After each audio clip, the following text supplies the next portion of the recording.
warahmatullahi wabarakatuh. Hai teman-teman semua, apa kabar hari ini? Mudah-mudahan dalam keadaan sehat walafiat.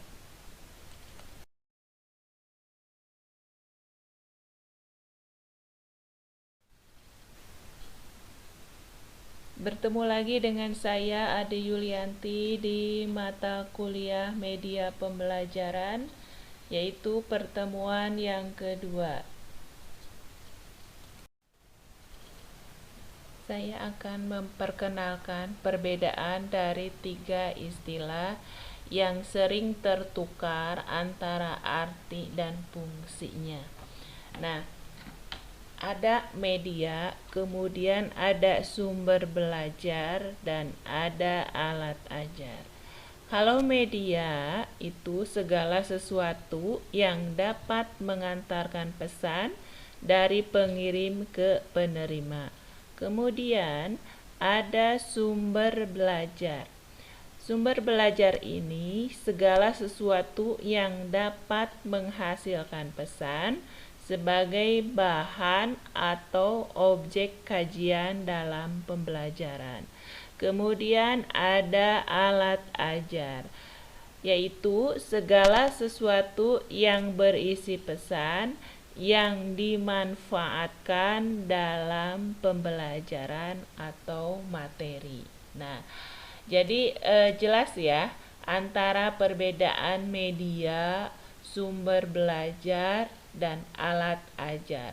Kalau media itu yang mengantarkan pesan, kalau sumber belajar itu yang dapat menghasilkan pesan, kemudian alat ajar yang berisi pesan. Itu perbedaan dari tiga istilah ini. Masuk ke pembahasan di pertemuan yang kedua, kita akan bahas tentang fungsi, manfaat, dan prinsip media pembelajaran pada pendidikan agama Islam. Fungsi media pembelajaran. Fungsi dari media pembelajaran yaitu media yang mampu menampilkan serangkaian peristiwa secara nyata terjadi dalam waktu lama dan dapat disajikan dalam waktu singkat. Dan suatu peristiwa yang digambarkan harus mampu mentransfer keadaan yang sebenarnya, sehingga tidak menimbulkan adanya verbalisme. Ini fungsi secara umum media pembelajaran.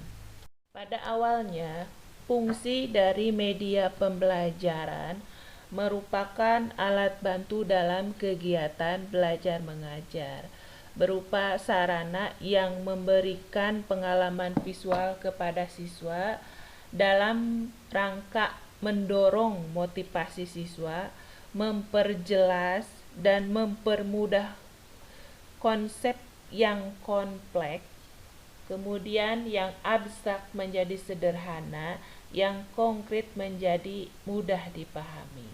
Nah, dengan demikian, media pembelajaran itu dapat berfungsi untuk mempertinggi daya serap dan retensi anak terhadap materi pembelajaran.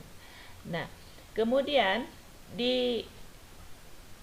kita bisa lihat di layar ada gambar kerucut pengalaman. Ini merupakan teori dari Edgar Dale yang diistilahkan dengan count of experience. Nah, di dalam kerucut pengalaman ini, Edgar Dale itu mengklasifikasikan pengalaman belajar anak itu mulai dari hal-hal yang paling konkret sampai kepada hal-hal yang dianggap paling abstrak. Jadi bisa kita lihat di piramida atau kerucut pengalaman.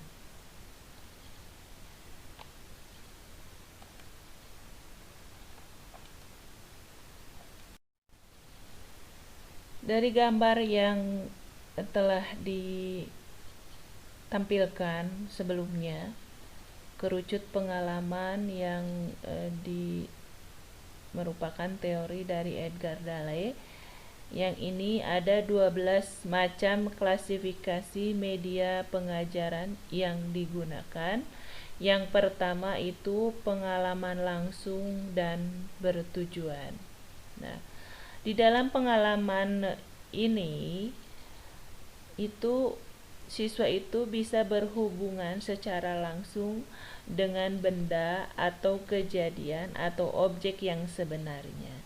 Nah, di siswa ini secara aktif bisa bekerja sendiri, memecahkan masalah sendiri yang kesemuanya didasarkan atas tujuan yang ditetapkan sebelumnya. Kemudian yang kedua itu pengalaman tiruan. Ya. Di dalam pengalaman tiruan ini, siswa bisa memperoleh melalui benda-benda atau kejadian-kejadian yang tiruan yang sebenarnya. Kemudian yang ketiga, pengalaman melalui dramatisasi. Siswa ini bisa memperoleh pengalaman dari bentuk drama ya, dari berbagai gerakan, macam-macam drama gitu. Bisa di luar kelas maupun di dalam kelas gitu. Kemudian yang keempat, ada pengalaman melalui demonstrasi. Yaitu pengalaman ini siswa bisa memperoleh berupa percontohan atau pertunjukan mengenai sesuatu hal atau sesuatu proses, misalnya cara membuat makanan gitu. Dan yang kelima itu pengalaman melalui karya wisata. Pengalaman ini bisa diperoleh siswa itu dengan keluar kelas ya, untuk memperkaya atau memperluas pengalaman dengan mengobservasi, kemudian mencatat, melakukan tanya jawab, dan membuat laporan. Kemudian yang keenam, pengalaman melalui pameran. Jadi siswa ini bisa mendapatkan pengalaman melalui pertunjukan hasil pekerjaan siswa.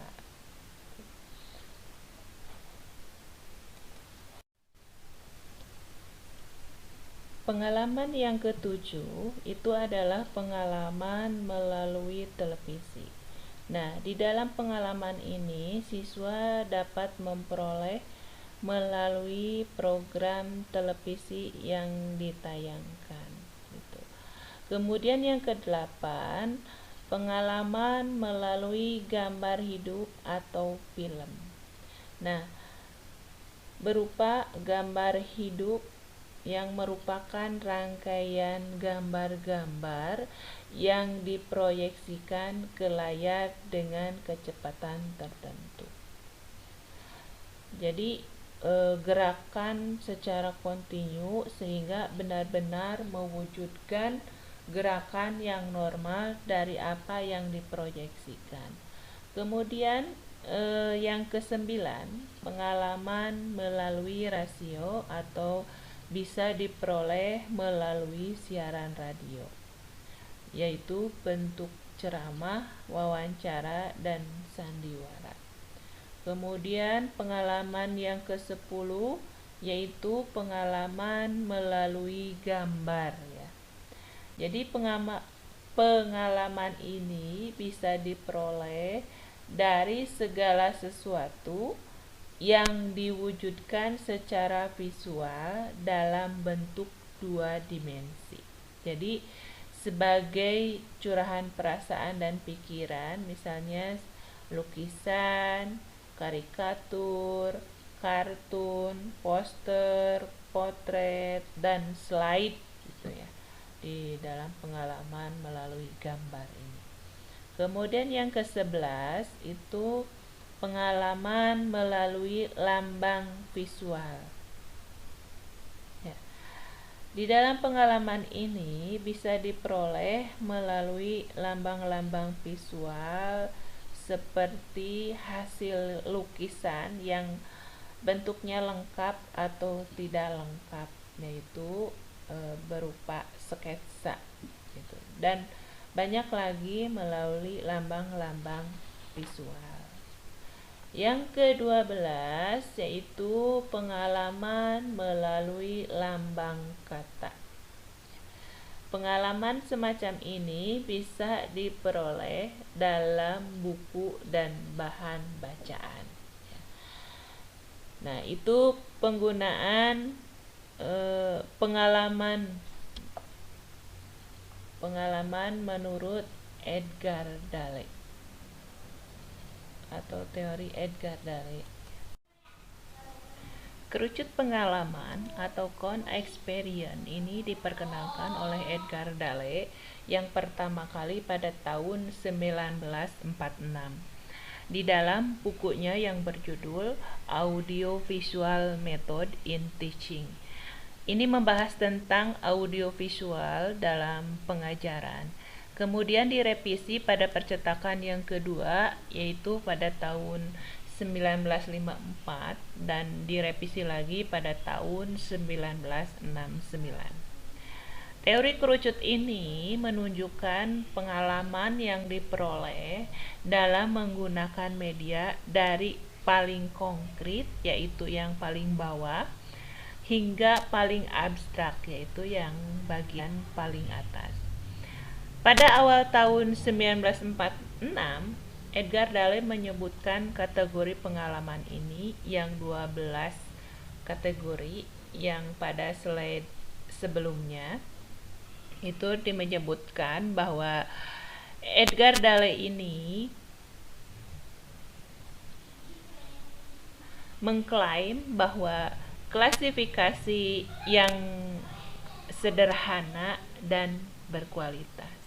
Jadi pada waktu itu guru-guru sangat tertarik dan terpikat pada teori kerucut pengalaman ini karena dapat dipakai sebagai pedoman dalam memilih alat bantu yang sesuai untuk dipergunakan oleh guru. Kemudian Edgar Dale ini dianggap sebagai ahli dalam penggunaan media dalam pendidikan dan pengajaran. Kemudian bisa membangun apresiasi kritis terhadap seluruh aspek dari media bagi masyarakat secara luas.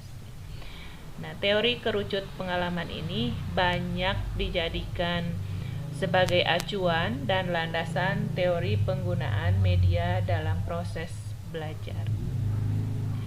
Kemudian, pemikiran Edgar Dale ini dipandang memiliki kontribusi penting dalam penggunaan media di bidang pendidikan. Nah, ketika mulai berkembang teknologi perfilman pada tahun 1960-an, Edgar Dale itu menunjukkan bahwa film juga memiliki kekuatan untuk mendukung proses belajar seseorang. Kemudian Edgar Dale berkeyakinan bahwa simbol-simbol dan ide-ide yang bersifat abstrak hanya dapat dipahami dengan lebih mudah dan dipertahankan oleh peserta didik. Manakala pengalaman-pengalaman yang dibangun itu atas dasar pengalaman yang konkret. Kemudian, kemampuan manusia itu untuk memperoleh ilmu pengetahuan dengan menggunakan alat indera yang dimilikinya. Edgar Dale terkenal dengan kerucut pengalaman, mengemukakan bahwa pengalaman belajar seseorang 75% itu diperoleh melalui indera penglihatan atau mata ya.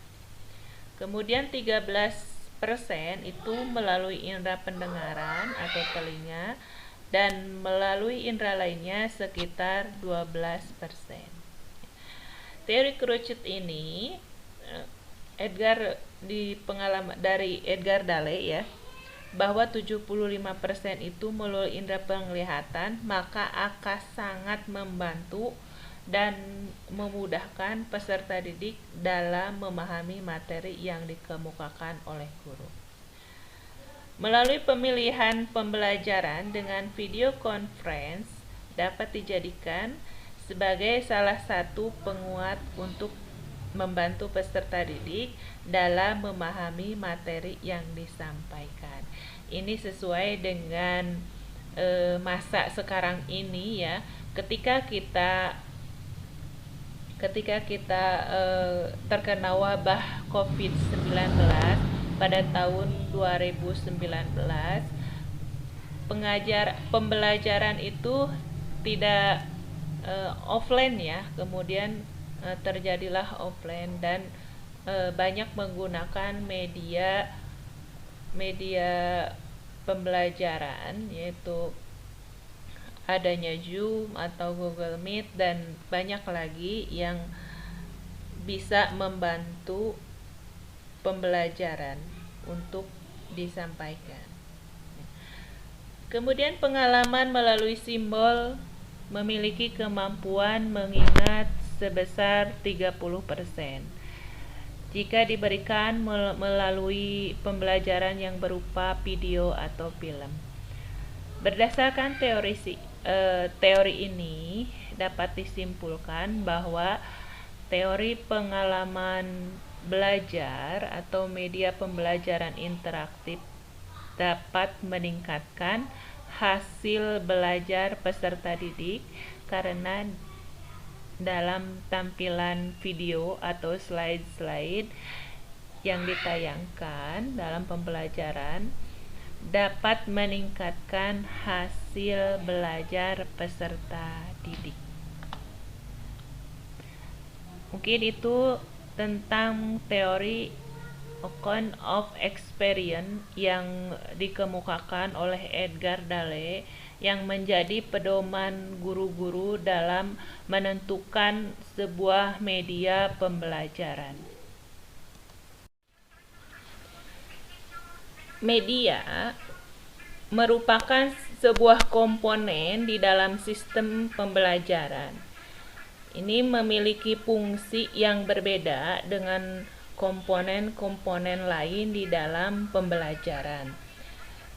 Jadi media ini dimuati pesan pembelajaran untuk disampaikan ke siswa.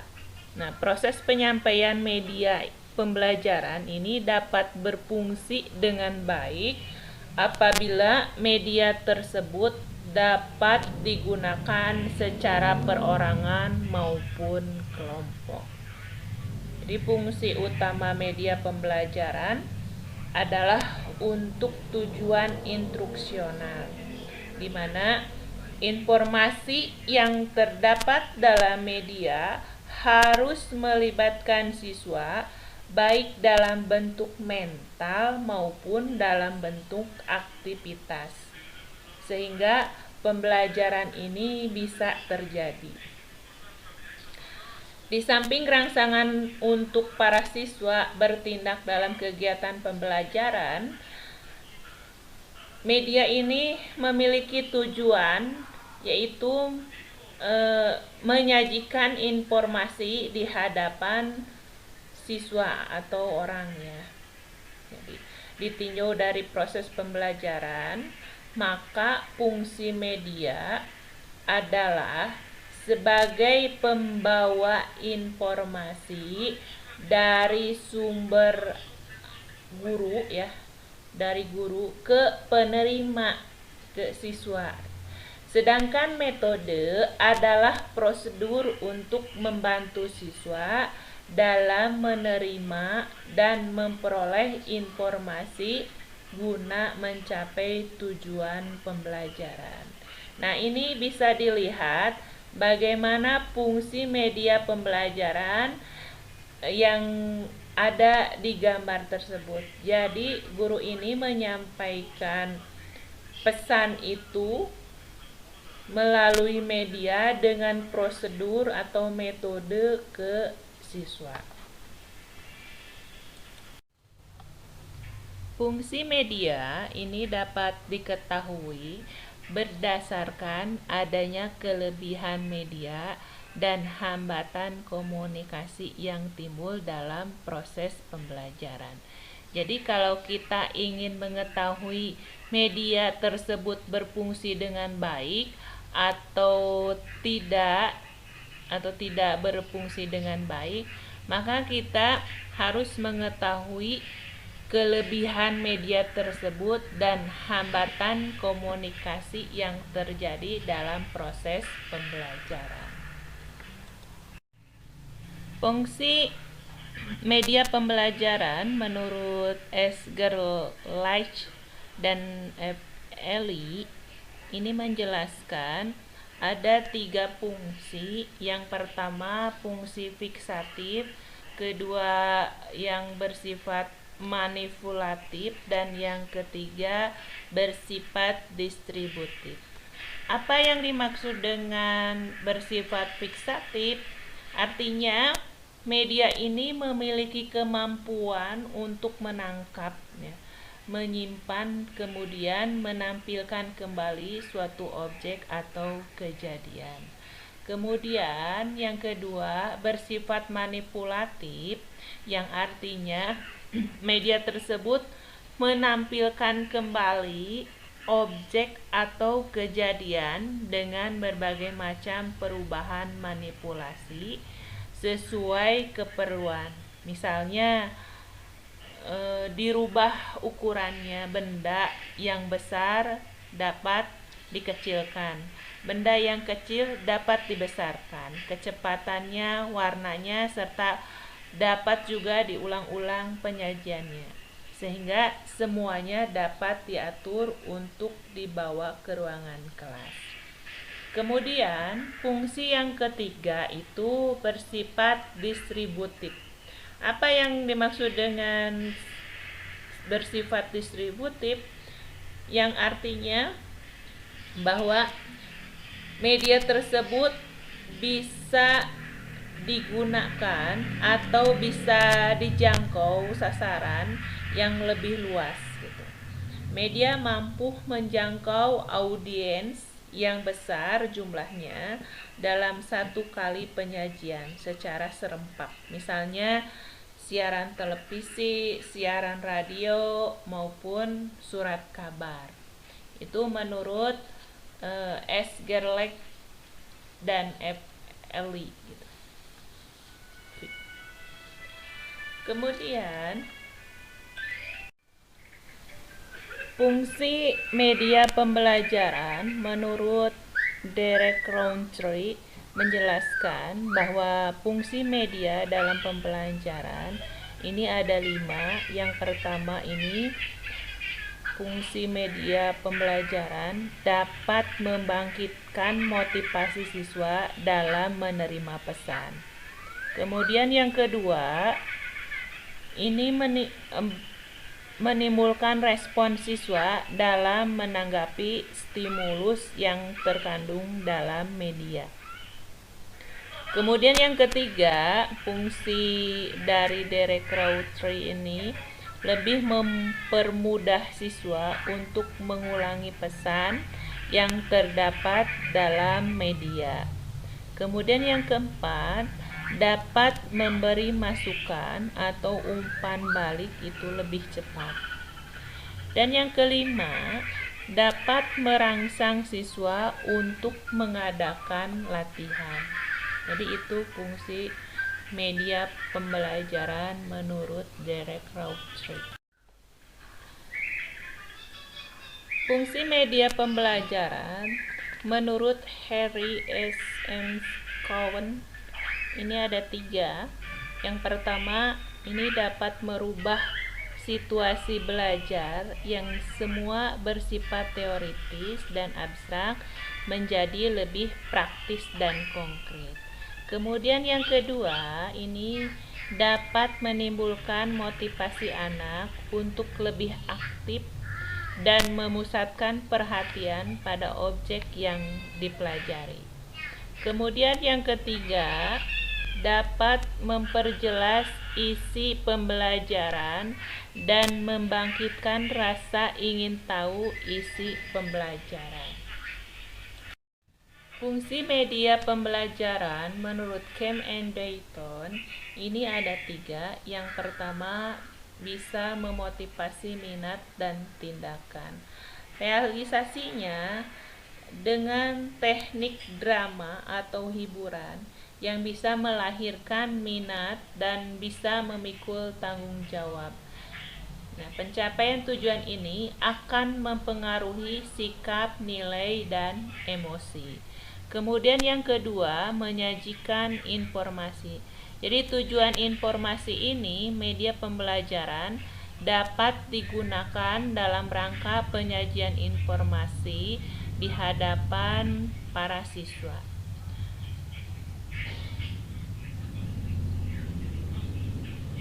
Kemudian yang ketiga ini memberi instruksi. Media ini berfungsi dengan tujuan instruksi ini di mana memberikan informasi dalam melibatkan siswa dalam benak atau mental siswa dalam bentuk aktivitas yang nyata sehingga pembelajaran ini dapat terjadi. Fungsi media pembelajaran menurut Levy and Lenz ada 4 fungsi. Pertama, fungsi atensi, kedua fungsi afektif, ketiga fungsi kognitif, dan keempat fungsi kompensatoris. Yang pertama, fungsi atensi merupakan fungsi yang inti. Nah, di dalam fungsi atensi ini yaitu media pembelajaran itu bisa menarik dan mengarahkan perhatian siswa untuk berkonsentrasi kepada isi pelajaran yang berkaitan dengan makna visual yang ditampilkan atau menyertai teks materi pelajaran. Nah, biasanya pada awal pelajaran, siswa itu tidak tertarik dengan materi pelajaran atau mata pelajaran. Dengan adanya fungsi atensi ini merupakan salah satu upaya bahwa siswa tersebut bisa menyenangi atau bisa memperhatikan pembelajaran gitu, proses pembelajaran. Kemudian yang kedua, fungsi afektif.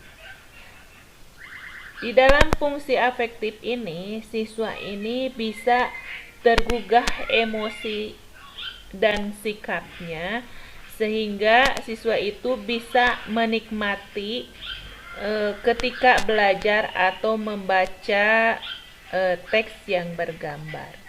Kemudian fungsi kognitif.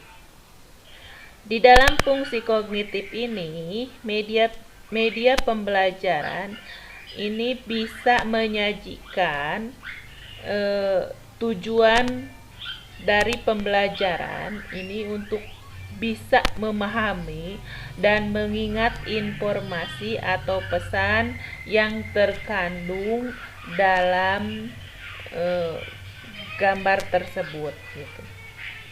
Kemudian yang keempat, fungsi kompensatoris. Fungsi kompensatoris media pembelajaran terlihat dari hasil penelitian bahwa media visual ini memberikan konteks untuk memahami teks, membantu siswa yang lemah dalam membaca untuk mengorganisasikan informasi dalam teks dan mengingat kembali. Dengan kata lain, media pembelajaran ini berfungsi untuk mengakomodasikan siswa yang lemah dan lambat menerima dan memahami isi pelajaran yang disajikan dengan teks atau disajikan secara verbal. Manfaat media pembelajaran yang akan Ibu sajikan ini ada 4 ya.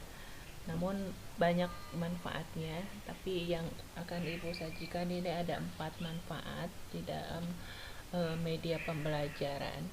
Yang pertama, media pembelajaran ini dapat memperjelas penyajian pesan dan informasi.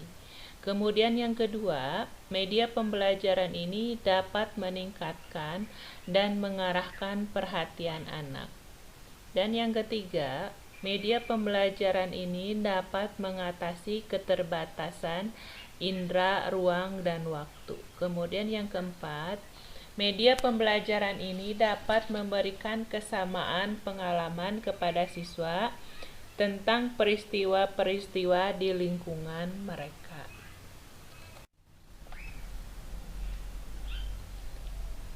Untuk bahasan yang selanjutnya, itu tentang bagaimana pemilihan media untuk pembelajaran PAI. Nah, kita akan bahas di pertemuan yang ketiga bagaimana cara memilih media pembelajaran untuk pembelajaran pendidikan agama Islam. Di dalam pertemuan yang ketiga, selain bahasannya tentang bagaimana memilih media pembelajaran dalam pendidikan agama Islam, kita bahas tentang bagaimana klasifikasi dan karakteristik media pembelajaran. Sebelum lahirnya pertemuan kedua ini, Ibu akan memberikan tugas kepada para mahasiswa PAI semester 5, baik kelas A, B, maupun C. Ada dua tugas ya. Tugas pertama individu, yang kedua tugas kelompok. Kalau individu, para mahasiswa itu meresume dari awal pertemuan sampai akhir pertemuan di dalam satu semester ini dengan bentuk catatan tulis di buku tulisnya atau di kertas folio gitu. Nanti disetorkan ke Ibu. Kemudian yang kedua itu tugas kelompok. Nah, di dalam kelas itu ada 7 kelompok, bisa dibagi oleh kosmaknya 7 kelompok. Nah, tugas kelompok ini membuat tutorial media pembelajaran. Kemudian ada bentuk narasinya, latar belakang di dalam pemilihan media pembelajaran itu bagaimana, kenapa mengambil media tersebut gitu. Kemudian di video, dan video tersebut nanti dikirimkan lewat Telegram ke Ibu. Alhamdulillah, pertemuan yang kedua setelah selesai. Nanti kita akan bertemu lagi di minggu depan, insya Allah. Ibu ucapkan terima kasih. Wassalamualaikum warahmatullahi wabarakatuh.